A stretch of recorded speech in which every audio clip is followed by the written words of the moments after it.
Engaging the community since 1970. This is WIS Awareness.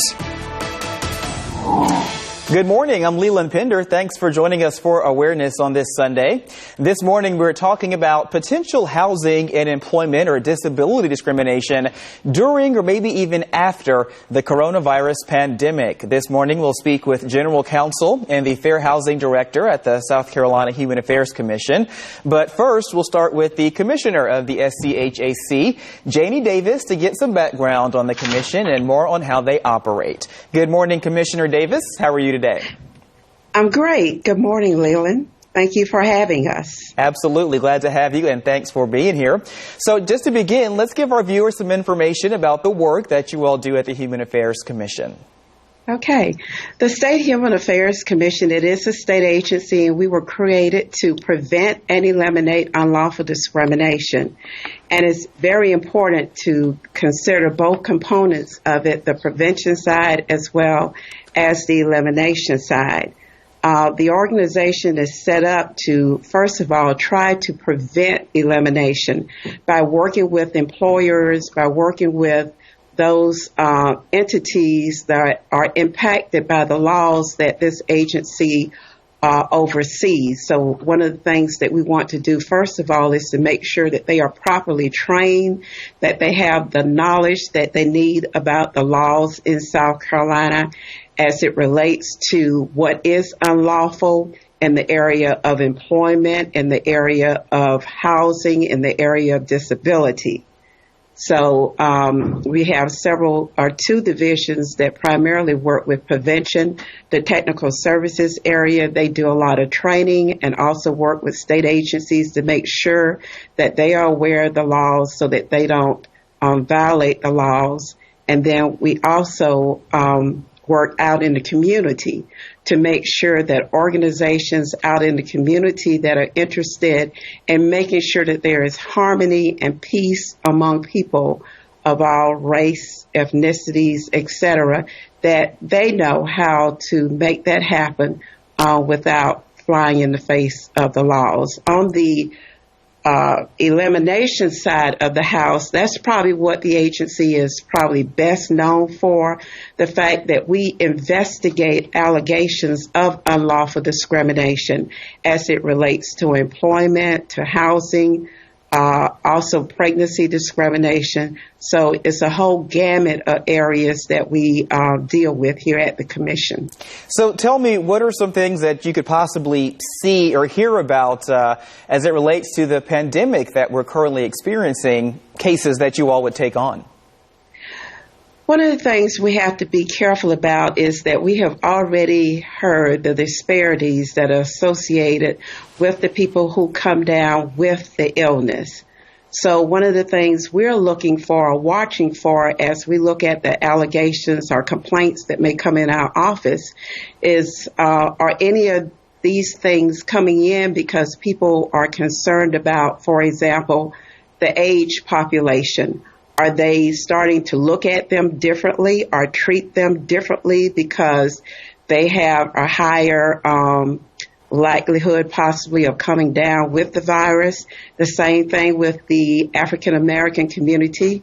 Will they be treated differently as a result of the possibility that they have a disproportionate number of persons coming down with the coronavirus?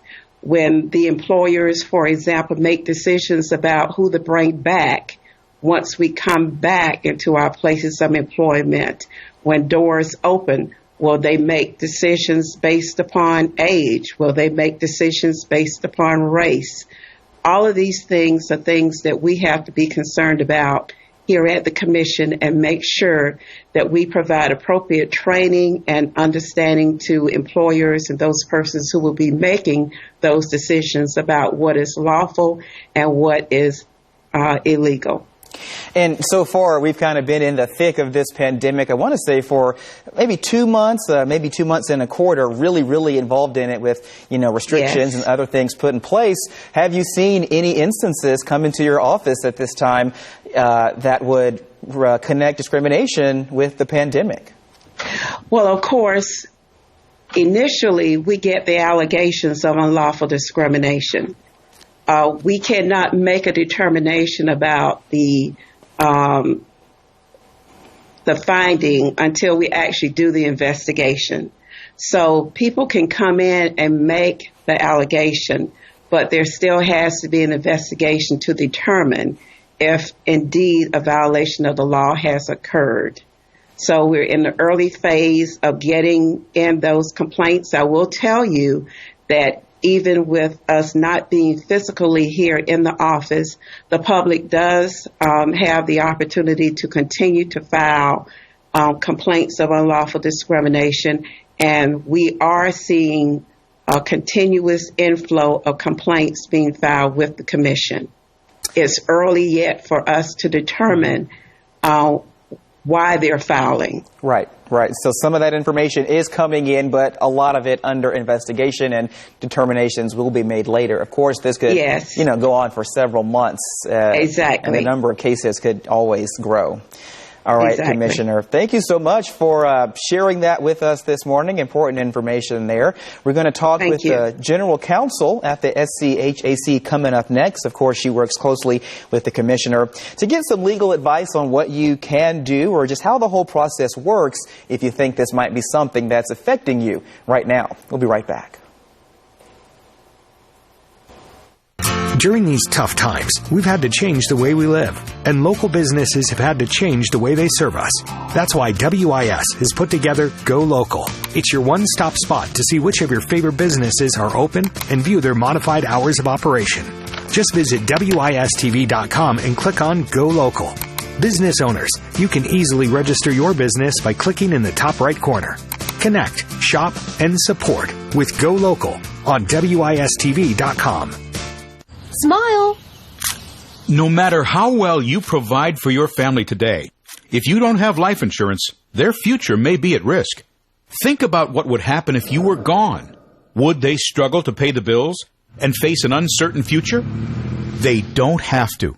You can help guarantee those you love $200,000, $500,000, $750,000 or more with life insurance through AIG Direct. We'll help you get more for your money, up to 40% more. Just look, less than $16 a month buys a 40-year-old man a $300,000 term life policy. That's up to 3 times what you can get from other companies for the same price. No wonder millions of people rely on AIG companies. The call is free, the quote is free, and there's no obligation. Make the future more secure for those you love. Call now so you can sleep better at night. For a free quote, call 1-800-210-3451 or visit AIGDirect.com.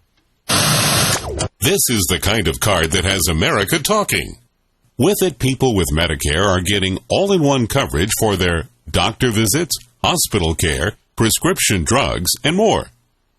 This kind of insurance, called Medicare Part C, may also cover dental care, eyeglasses, hearing aids, fitness programs, vitamins, even healthy meals and rides to the doctor. With this kind of coverage, you do not need a Medicare supplement insurance plan.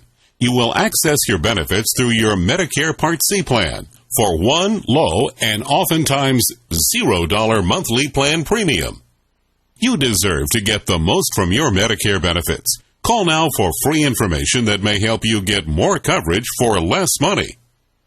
There is no obligation to enroll. Whether for yourself or someone you love, call the number on the screen now. Call now.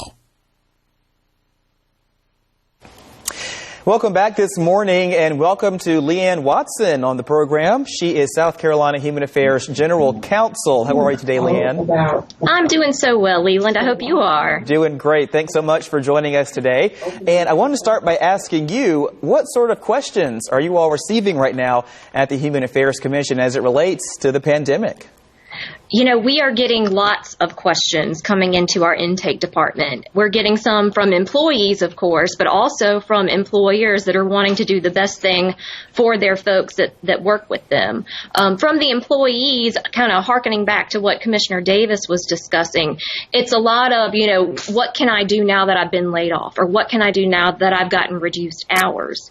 And we're telling people, we need to know whether or not it's a protected class that's being targeted in order to launch an investigation. So we're asking questions like, are people that look like you, whether it's all females or all males, or a certain race that's being targeted, do you feel like this is a discrimination issue? And if that's something that gets explained and we feel like that there's a basis to say that discrimination is going on, we're definitely taking in those complaints. However, if it's something where everybody's getting laid off or everybody's getting reduced hours and it doesn't look like it's a protected basis that's being targeted, then we're referring those individuals to other state agencies that may be able to assist.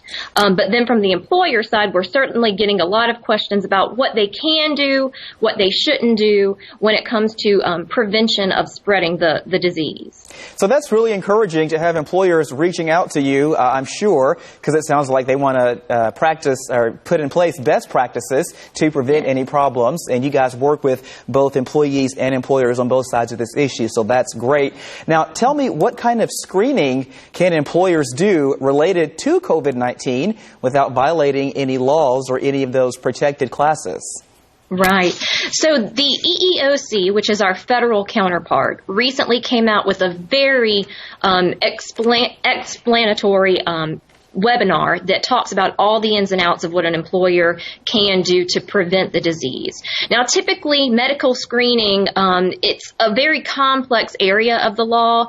For example, before an offer is made, a prospective employee really shouldn't be asked any questions about their medical history or disabilities that they may have. But when you're talking about an employee that's coming into work every day, in this crisis, there are certain things that an employer can do to make sure that that employee is healthy enough to come to work. For example, employers can take the temperature of employees that are coming into the site to work. They can ask the employee whether or not they've had symptoms of COVID-19, like fever, chills, sore throat, cough. They can ask if that individual has been around anybody that is known to have the disease. So those are kind of the prevention measures that an employer can take to make sure that nobody is being threatened by the harm that the disease could pose if it were to be spread within the employer site.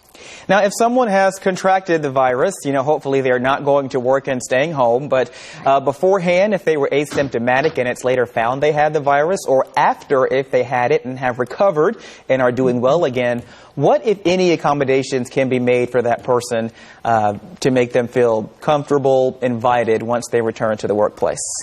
Right. So the main focus with the accommodation is that, is it a disability? And at this point, we really don't know whether or not COVID-19 will be considered a disability. But that being said, the employer, we encourage the employers to look at it as though it's going to be considered one and provide those accommodations if for no other reason to protect the individuals that person is working with. So if somebody seeks, the ability to telecommute, and that's something that the employer can provide, they likely should engage in that process of interacting with the employee to see what's possible and feasible from the employer's end.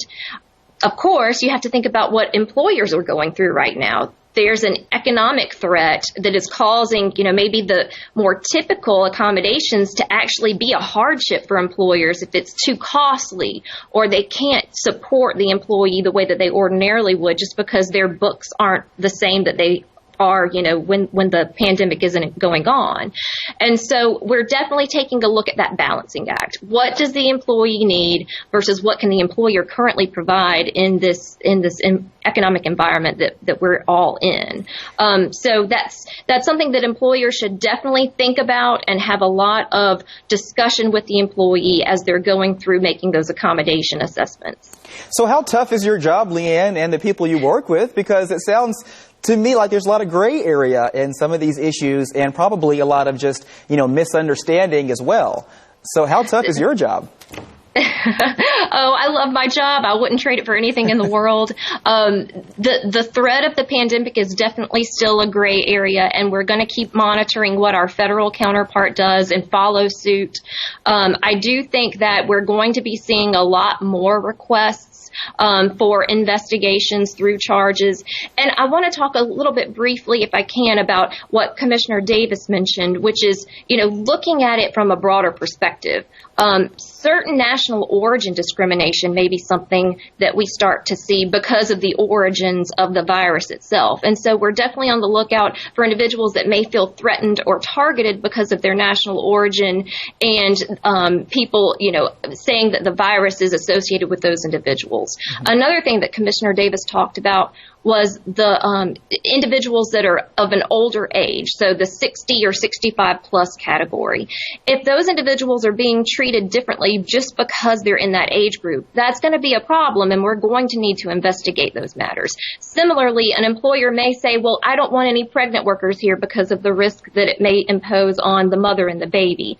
Well, that's really not up to the employer to decide under the law. That's something that we would want to investigate and see why an employer is treating only pregnant women differently. So we have a lot of different parts and moving parts to this whole process, and we just want to make sure that the employers are taking care of their employees at large and not pinpointing certain demographics unnecessarily and unlawfully. Right. So many different just possibilities and scenarios. And unfortunately, we have seen some discrimination against some particularly Asian Americans because of all of this. Not necessarily in the workplace that I've seen, but just generally out in our community. And that's certainly unfortunate, and we hope would stop or will stop.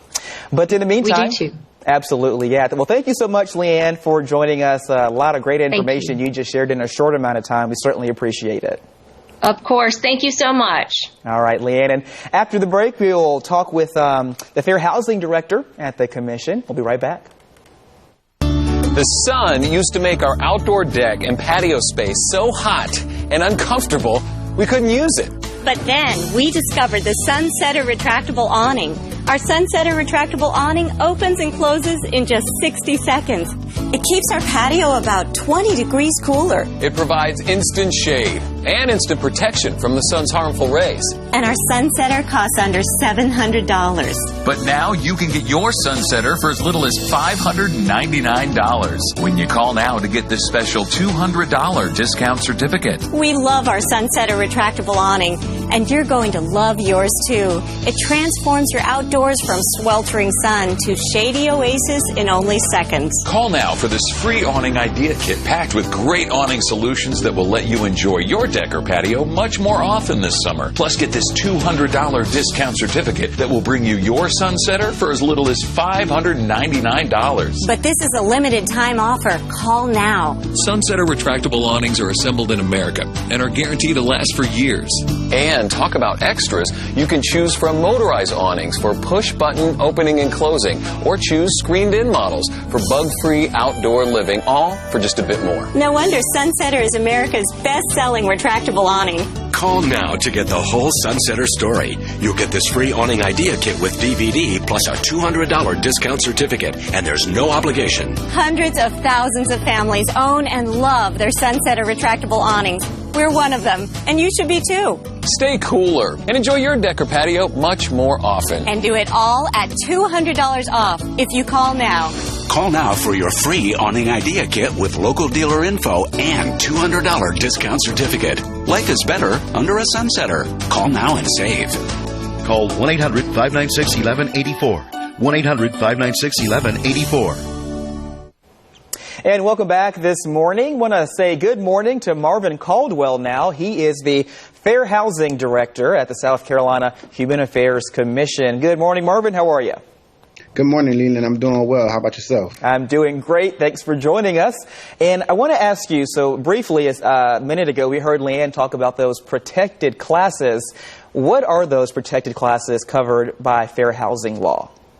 Okay. It's similar to in employment, but in fair housing is race, color, sex, national origin, religion, familial status, and disability. So really the only difference between employment and fair housing is in employment you have age, but in fair housing you have familial status. And familial status is a family who has a child or is pregnant, with someone under the age of 18. And so when talking about the coronavirus and disability, what's the connection there under fair housing law, or is there a connection at all?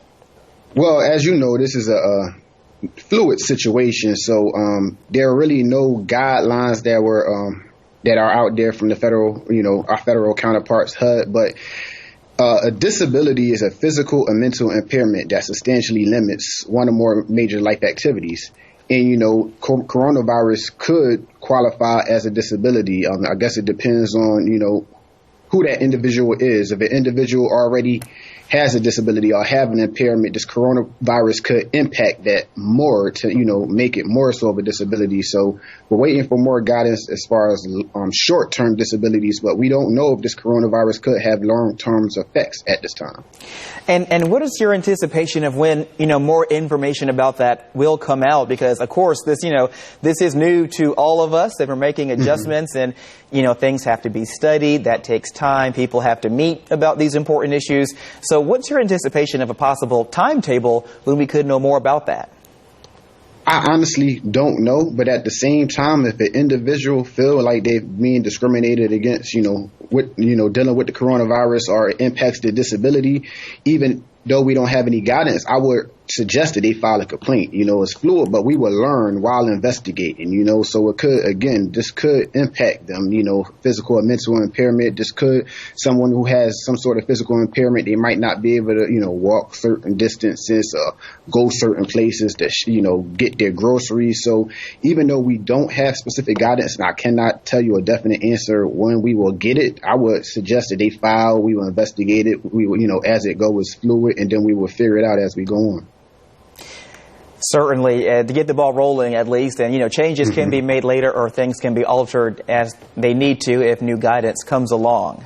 Now, talking about housing specifically, just what are some of the things you've been seeing so far as it relates to this pandemic and fair housing, if anything? So in South Carolina specifically, nothing has really came in yet. Per se that I can specifically point to, but I have been doing some research and looking, across the nation.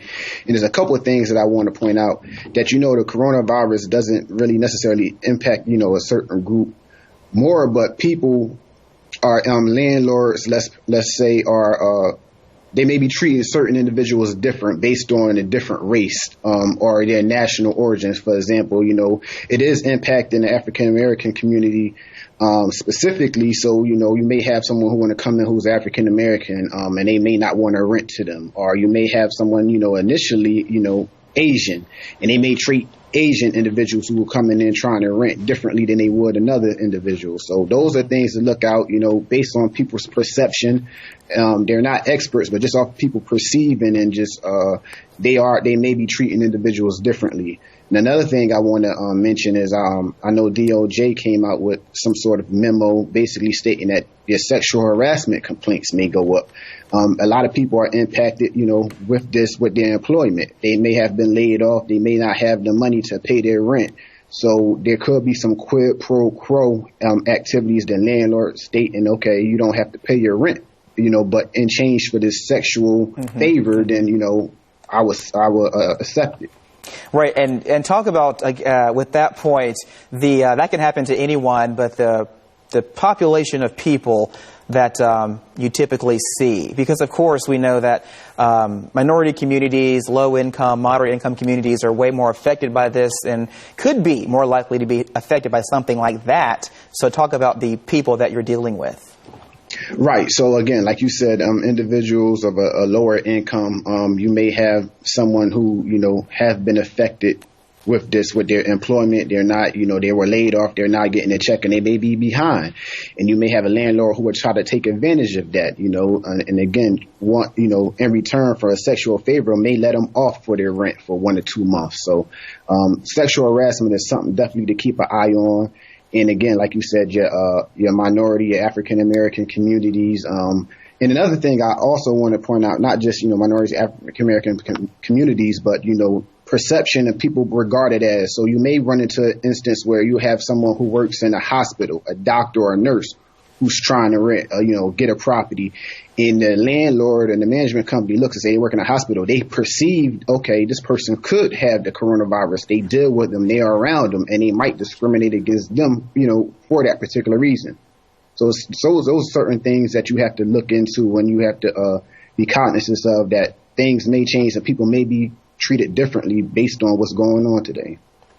And one more question here. Make it real quick if you can. Just a few seconds left. Just what's something you want to make sure people know regarding fair housing and the pandemic? Real quickly. Real quickly, I just want them to know if they believe that they're being treated differently based on any one of those bases that I stated before, that they can contact the Human Affairs Commissioner, 803-737-7800. We will look into it. We will do the intake. We will investigate it, and we'll make a determination of whether their fair housing rights have been violated. Marvin, thank you so much. We'll be right back. Thank you. Hello, I'm William Shatner, and you may not know this about me, but years ago, I was diagnosed with a sleep disorder. And like millions of others, I was prescribed sleep equipment. Did you know sleep equipment manufacturers recommend daily cleaning? That's why I use So Clean. It's the perfect complement to my daily routine, and it's hassle-free. So Clean is fast and easy. It keeps my sleep equipment fresh every day without the need for disassembly. With So Clean, daily maintenance is a snap. All you do is place your equipment in, close the lid, and walk away. You can try So Clean risk-free for 30 nights. Order now and get a $50 rebate. So Clean is so fast and gives you peace of mind that your sleep equipment is fresh each time you use it. Call 1-800-713-4019. And for a limited time, get a $50 rebate. Call 1-800-713-4019. Or go to SoClean.com. Thanks to the support of WIS viewers, over 1 million meals have been donated to the Harvest Hope Food Bank. And the Jim Hudson Automotive Group is proud to donate another 1 million meals. Thank you to the Jim Hudson Automotive Group and to the WIS viewers that have donated. But the need is still urgent, so please continue to give what you can. And let's see together if we can donate 3 million meals. Go to WISTV.com, text Hudson Feeds to 44321, or call to help our neighbors in need. You have my cut? Yeah, about that, You can't just take it all away. Where is the hitman when you need him? I need a favor. What do you want? Good Girls, tonight on NBC. Hey, what's up, America? Have no fear. The Voice Live rounds are on. Direct to your homes, from ours to yours. The Voice sent me all this equipment. Cords, power strips. It's locked. The Voice, all new Monday and Tuesday on NBC. And thanks to all my guests this morning from the South Carolina Human Affairs Commission, Commissioner Janie Davis, General Counsel Leanne Watson, and Fair Housing Director Marvin Caldwell. If you'd like to reach out to any of them, here's the information on your screen. You can always call or email. No in-person visits right now, of course, due to the pandemic, but you can always, again, call either of these numbers, send them an email Monday to Friday, 8:30 to 5 p.m., as they are always working for the citizens of South Carolina. Thanks for joining us. Have a great rest of your Sunday.